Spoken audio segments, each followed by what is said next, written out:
अस्सलामुअलैकुम वरहमतुल्लाहि वबरकातुहू। प्रोग्राम कुरानी वाक़यात में आपको खुशामदीद कहते हैं। नाज़रीन मोहतरम, आज का हमारा जो वाक़या है वो है हज़रत मरियम अलैहिस्सलाम की पैदाइश और आपकी परवरिश। ये कैसे है, ये वाक़या आज हम सुनने वाले हैं। वाक़या ये है कि एक खातून थी जिनका नाम था हज़रत हन्ना।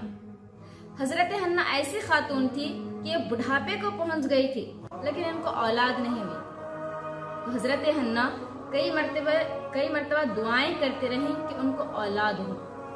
तो अल्लाह ने उनकी दुआ को कबूल किया और उनको जब वो प्रेग्नेंट हो गई तो उस वक्त हज़रत हन्ना ने ये मन्नत मांगी कि ए अल्लाह, मेरे यहाँ जो औलाद होगी मैं उसको तेरे लिए बैतुल मुक़द्दस में रख दूंगी, तेरी इबादत के लिए रख दूंगी। लेकिन जब विलादत हो गई तो मालूम हो गया कि वो लड़का नहीं बल्कि लड़की है।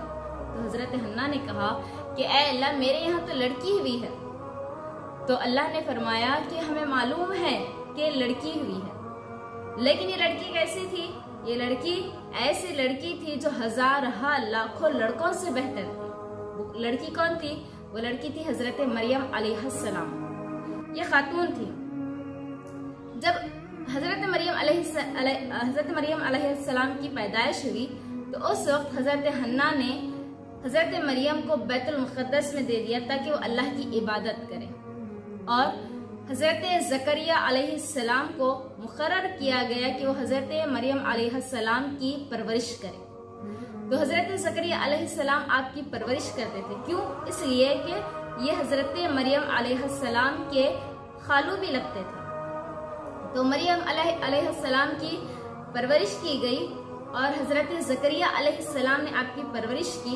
तो होता ये था कि हज़रत मरियम एक कमरे में रहकर इबादत करते थे और हज़रत ज़करिया अलैहिस्सलाम कुछ काम होता तो जाते और काम ना होता तो बाहर जाते वक्त आप उस कमरे को बंद करके जाते थे। लेकिन जब हज़रत ज़करिया अलैहिस्सलाम वापस आते तो आप आकर देखते कि हज़रत मरियम के पास कुछ फ्रूट्स रहते थे। हज़रत मरियम के पास कुछ ऐसे फ्रूट्स रहते थे जो बगैर मौसम के रहते थे, यानी वो मौसम ही नहीं रहता था लेकिन उनके पास वो फ्रूट्स मौजूद रहते थे और ताज़ा ताज़ा फल उनके पास मौजूद रहते, रिस्क रहता। तो एक मरतबा हज़रत ज़करिया ने जब ये देखा तो आपने कहा कि ए मरियम, ये कहाँ से आया है? तो हज़रत मरियम अलैहिस्सलाम ने कहा, ये अल्लाह की तरफ से आया है, अल्लाह ने ये दिया है और अल्लाह जिसे चाहे बगैर हिसाब अता करता है। तो हज़रत ज़करिया अलैहिस्सलाम ने जब ये बात सुनी तो उनको भी एक ख्याल आया। वो ख्याल क्या था? हज़रत ज़करिया अलैहिस्सलाम को वो बुढ़ापे को पहुंच गए थे लेकिन उनको भी औलाद नहीं। तो हज़रत ज़करिया अलैहिस्सलाम ने जब ये देखा कि जो रब बिन मौसम के फल दे सकता है वो रब बुढ़ापा होने के बावजूद भी मुझे औलाद दे सकता है। तो हज़रत ज़करिया अलैहिस्सलाम जिस जगह पर मरियम अलैहिस्सलाम इबादत करती थी वहां ठहर कर अल्लाह ताला से दुआ की और आपने एक बेटे के लिए दुआ की और कहा कि ऐ अल्लाह, मुझे एक नेक बेटा अता फरमा। जब नेक बेटा अता करने की आपने दुआ की तो एक फरिश्ते ने आपको आवाज दी और कहा कि अल्लाह ताला आपको एक नेक बेटे की बशारत देता है और उस बेटे का नाम यहया होगा। जैसे ही हज़रत ज़करिया अलैहिस्सलाम ने ये बात सुनी तो हैरान हो गए और उन्होंने कहा कि मुझे लड़का कैसा होगा, मैं तो बुढ़ापे को पहुंच गया हूँ। तो उस वक्त अल्लाह तबारक व तआला ने फरमाया कि अल्लाह जो चाहता है वो कर सकता है। तो हज़रत ज़करिया अलैहिस्सलाम को सचमुच औलाद पैदा हो गई और वो भी एक नबी थे। हज़रत यहया अलैहिस्सलाम वो भी एक नबी थे और बहुत ही प्यारे वो नबी थे। अल्लाह ताला ने आपको औलाद भी, एक बेटा भी अता किया और बेटा भी सादा नहीं बल्कि एक नेक बेटा, एक नबी बेटा अता किया। तो देखिए नाज़रीन, इतना प्यारा वाक़या है कि हज़रत हन्ना को भी औलाद नहीं थी और हज़रत ज़करिया अलैहिस्सलाम को भी औलाद नहीं, लेकिन इन लोगों ने जब दुआ मांगी तो दिल से दुआ मांगी अल्लाह से। जब इन लोगों ने दुआ मांगी तो कबूलियत के दर्जे में रखकर उन लोगों ने दुआ मांगी तो अल्लाह ने इनकी दुआ को कबूल भी किया। जब अल्लाह ने दुआ को कबूल किया तो हमें इससे मालूम ये होता है कि हमारा रब हमें, अगर हम दुआ करें, हमारा रब हमें जब चाहे, जो चाहे वो नेमत हमें दे सकता है। तो बुढ़ापे में पहुंचने के बावजूद भी जब इन लोगों को अल्लाह ने औलाद अता की तो इससे मालूम होता है कि अगर इंसान बुढ़ापे में भी पहुंच जाए और अल्लाह उसको औलाद देना चाहे तो उसको औलाद जरूर मिल सकती है। तो हमें करना क्या है, इससे मालूमात हमें कई होते हैं। एक तो यह है कि एक वली की विलायत कुरान से साबित है, यानी हजरत मरियम अलैहिस्सलाम ये नबी नहीं है, ये तो एक खातून है। तो खातून कोई नबी नहीं हो सकती, ये एक अल्लाह की बहुत बड़ी वलिया है। तो हजरत मरियम अलैहिस्सलाम के पास बिन मौसम के फल आते थे। इससे मालूम ये हुआ कि ये मरियम अलैहिस्सलाम की करामत थी।